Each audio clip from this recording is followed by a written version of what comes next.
Even going into it, I knew it wouldn't be neat or simple. I knew it would be messy. I knew it would hurt. But I wasn't prepared for this.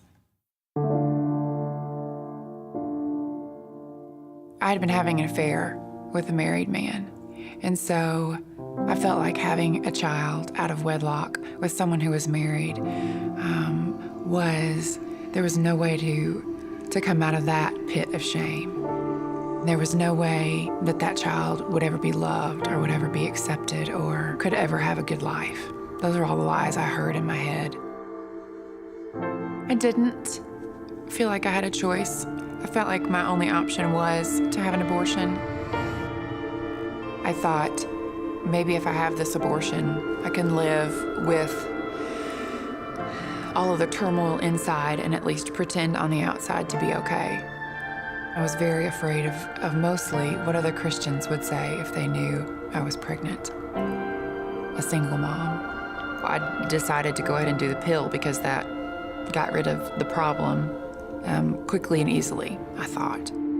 My understanding was the first set of pills cut off the baby somehow, and which begins to give the baby birth defects or brain damage or something, and then you take the second set of pills, which cause you to miscarry. And so I remember thinking when I took the first set of pills at the doctor's office, well, now I've given my child birth defects or brain damage. What kind of a mother would I be anyway? I wasn't prepared for the shame or anger at myself, the depression that followed. If I had it to do over, I would have my child.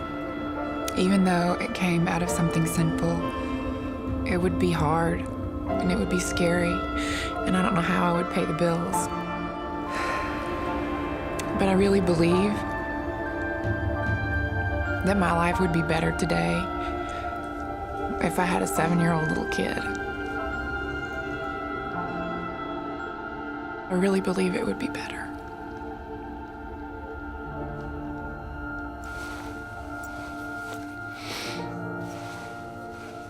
It took me a long time to finally get out of that relationship.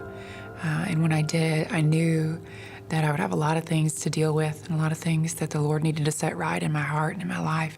And one of them was going to be my abortion and the loss of my child. I guess one of the first things was just confessing it and saying it out loud and coming out from under the cloud of shame. Once it was spoken out loud, there was an immediate confrontation of everything that Satan had whispered to me. My parents loved me anyway. My friends loved me anyway. My family accepted me anyway. And that was not something I believed would happen. The biggest thing God wanted to speak to me was that in the middle of my messiness, in the middle of the little disaster I made of my life, He loved me.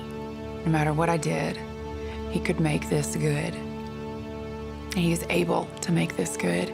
And I wish I could impart to someone else that in the middle of that pain, in the middle of that whirlwind, in the middle of trying to make decisions or trying to suffer through the consequences of decisions, that the Lord is there and He is steady and He loves you and He will make something good come out of this, whether you've had an abortion or you're thinking about it now.